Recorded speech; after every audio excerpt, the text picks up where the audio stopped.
بسم الله الرحمن الرحيم الحمد لله والصلاة والسلام على رسول الله. Assalamu alaikum wa rahmatullahi wa barakatuh. Mes chers frères et sœurs, bienvenue dans cette nouvelle vidéo Follow Me for Hijra. Le thème de notre vidéo aujourd'hui c'est les Émirats avec un système social.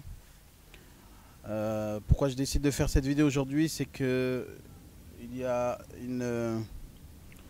pas une rumeur, mais dans les idées perçues, encore une fois, on voit les Émirats comme un pays de riches, un pays où on n'a que des gens qui ont beaucoup d'argent, donc un pays peu accessible.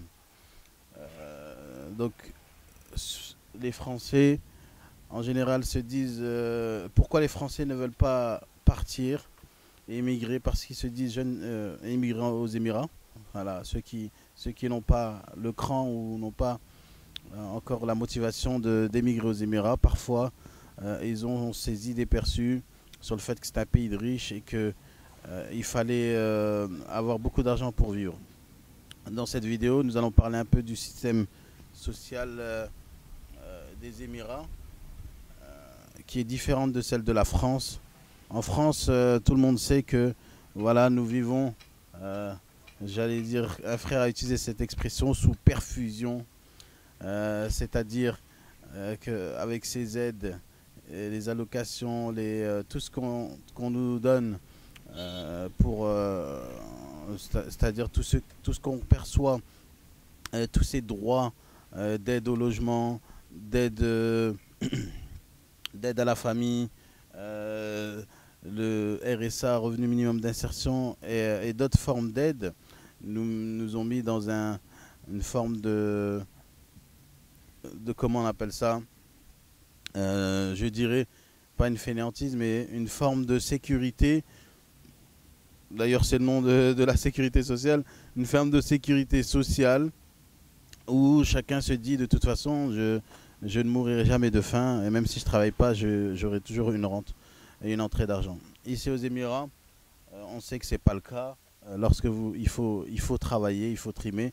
C'est un peu système à l'américaine, mais il y a quand même, malgré les idées reçues, un système social bien organisé. Voilà.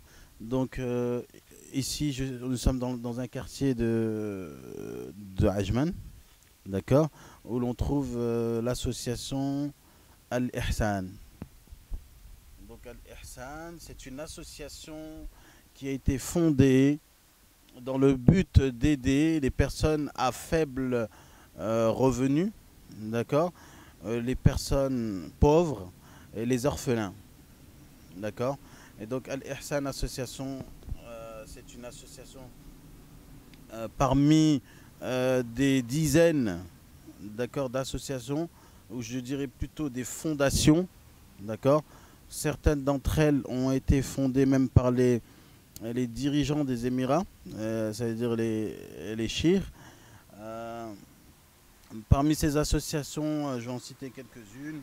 On a Red Croissant, Emirate Red Croissant Society, d'accord.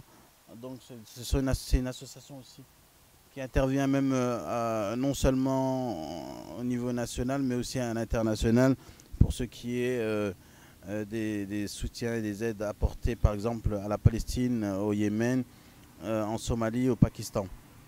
On a la Khalifa Foundation, donc c'est une association qui a été créée, c'est une fondation qui a été créée par son Altesse Cheikh Khalifa bin Zayed, d'accord, Al Nahyan.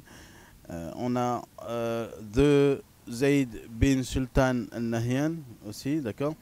Donc ces deux associations, ces deux fondations ont pour but d'aider dans la santé, l'éducation, d'accord, que ce soit localement et internationalement. Ensuite, nous avons également Mohamed ibn Rachid Al Maktoum. Donc vous voyez, c'est toutes des fondations qui ont été faites même, qui ont été faites même par les rulers de Dubaï, les dirigeants de Dubaï. Et donc qui ont chacune des vocations différentes, des projets différents, et donc ils interviennent à différents degrés dans la société, mais toujours avec le même but d'aider les nécessiteux, les pauvres ou les gens à faible revenu.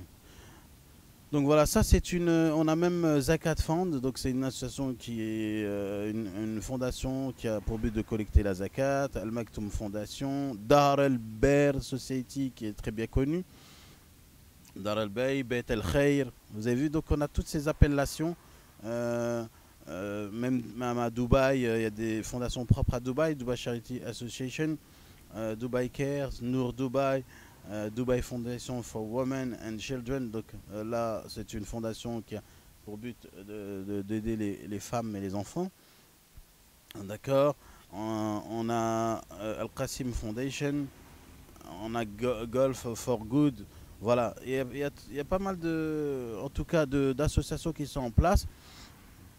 Et cet écosystème de fondations forme un tissu d'aide sociale qui est visible et accessible.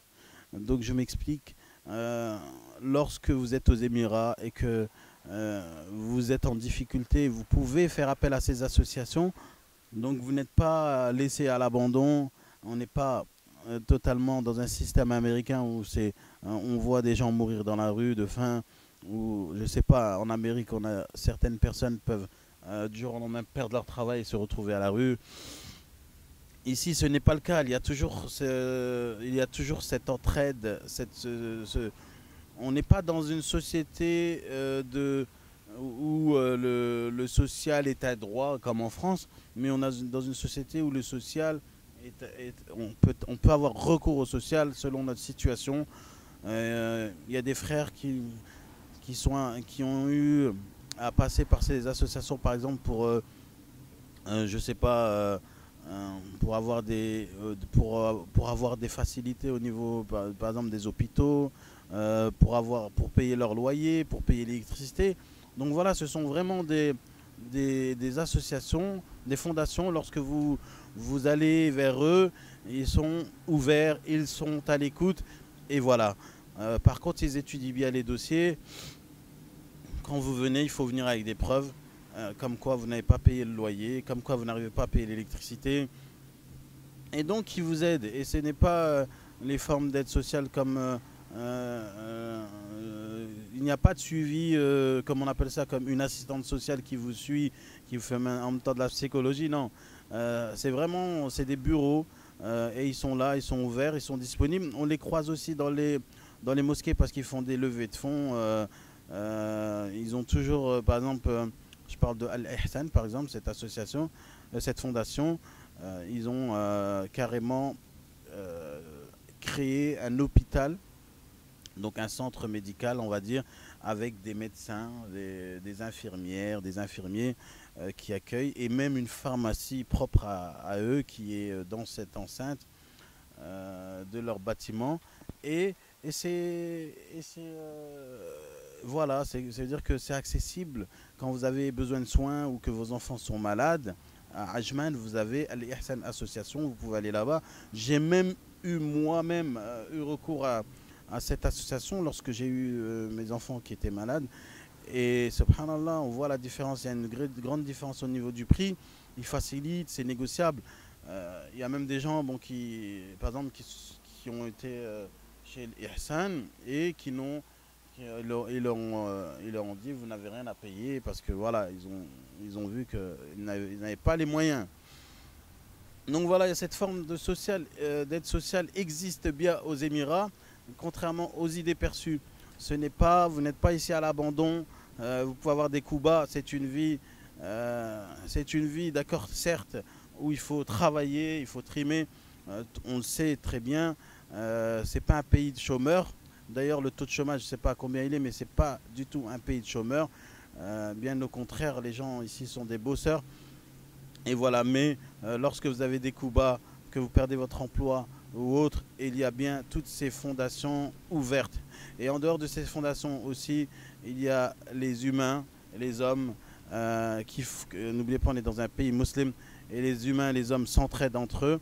Et ça, c'est aussi une ni'ma Mashallah, une grande ni'ma, un grand bienfait. On peut trouver un frère, une sœur qui nous vient en aide lorsque nous sommes dans une difficulté. Voilà, donc c'était pour rassurer les personnes qui pensent que quand ils viendront ici, ils seront à la rue, ils seront livrés à eux-mêmes, ils ne trouveront pas une main lorsqu'ils tendront la main. Ce n'est pas vrai. Alhamdulillah, ici il y a une forme d'aide sociale et d'entraide. Et donc c'était le thème de notre vidéo. Je vous dis jazakumullahu khairan, barakallahu fikum, assalamu alaikum wa rahmatullahi wa barakatuh.